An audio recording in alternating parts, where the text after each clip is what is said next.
యుద్ధపు గర్భంలో ఈ ఎపిసోడ్ ప్రారంభమవుతుంది.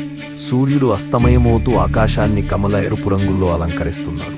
భూమి దూరంలోని బాంబుల గర్జనతో కంపిస్తుంది. గాలి పొడి మంటలతో నిండిపోయింది.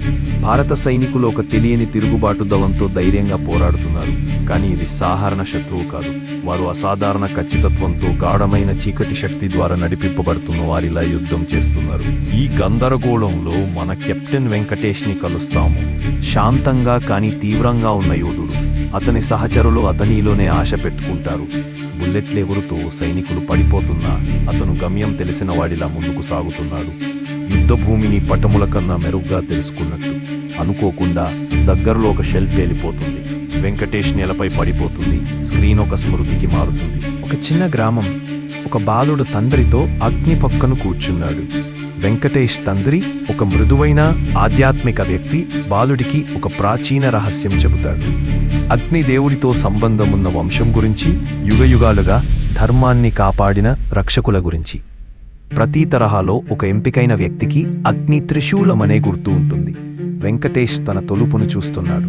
అది సున్నితంగా ప్రకాశిస్తున్నది. అతని విధి మెల్లగా మేలుకుంటుంది. ప్రస్తుతానికి తిరిగి వస్తాం.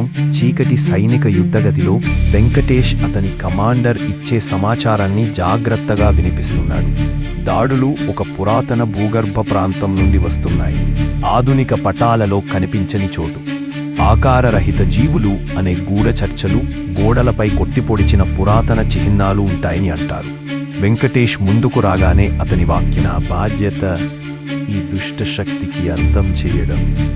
కమాండర్ తెలుసుకుంటాడు, కానీ అతని చూపుల్లో భయం స్పష్టంగా ఉంటుంది. మిషన్ ముందు వెంకటేష్ తన స్వగ్రామ దేవాలయానికి తిరిగి వెళ్ళాడు. అతను దేవత ముందు మోకాళ్ళు పెట్టుకుని చేతులు కలిపి తన వంశంలో తరలిన పురాతన మంత్రాన్ని మెల్లగా పలుకుతాడు. అతని తలుపుపై ఉన్న త్రిశూల్ గుర్తు చిమ్మటిలో మంటలాడుతున్నట్లు ప్రకాశిస్తుంది. అతని వెను గ్రామస్తులు నిశ్శబ్దంగా మంత్రాలు పాడుతుంటాడు. కాని ఎవ్వరూ అతని చేతి నుంచి వెలుగు వెళ్తుందనే దాన్ని గమనించరు. అతను తన కళ్ళు తెరిచాడు.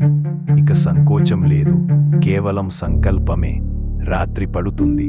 మలయాళ మధ్య మరచిపోతిన ఒక గుహ ప్రవేశ ద్వారానికి చేరుకుంటాడు. అంతర్గతం నుంచి అగ్ని మెరుస్తుంది, కాని పొగలేదు. ఇది గరిష్టంగా పర్వతం జీవితం ఉన్నట్టుగా ఉంటుంది. అతను అడుగువేసి లోపలికి పోతాడు. చీకటిలో వెలుగులో మంటల మధ్య నిజమైన యుద్ధం ఇక్కడే మొదలవుతుందని తెలియక అతను గుహలోకి కనిపించిపోవగా వాక్యకర్త మళ్లీ వస్తాడు. ప్రతి శత్రువుకు ఓ రక్షకుడు ఉండాలి. ఇప్పుడు అతడు మేల్కొన్నాడు.